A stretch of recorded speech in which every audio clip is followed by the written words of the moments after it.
Шара апсшаш царь штахуп, усанап хахараха проект шариши скуп.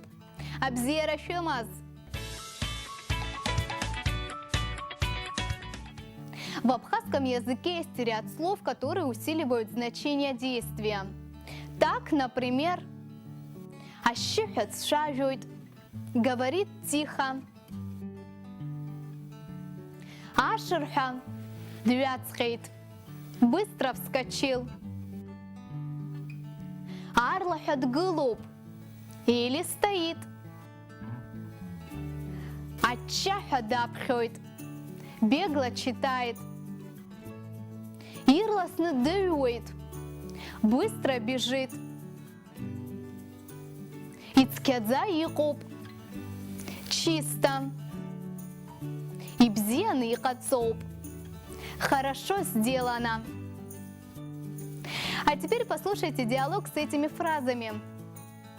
Асида ашерхабгылана ауадацкедзе илыргам.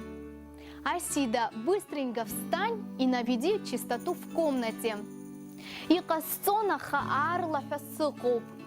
Я сделала бы, но плохо себя чувствую. Нас бмыцакыква ащихи каца. Сары хаадза фатык хюзыкасцап. Хак хюзысдзып. Ну тогда не спеши, потихоньку, а я приготовлю чего-нибудь вкусненького.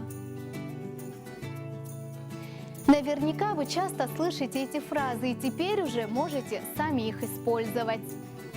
У меня на этом все. Абзиарас. Ащифет шажует. Ашерха двяцхейт. Арлахет глуп. Ачаха дапхет. Ирласны дыует. Ицкедза якуб. А я напоминаю, что все наши уроки вы можете посмотреть в Ютубе на канале Аксуатель Хопшира.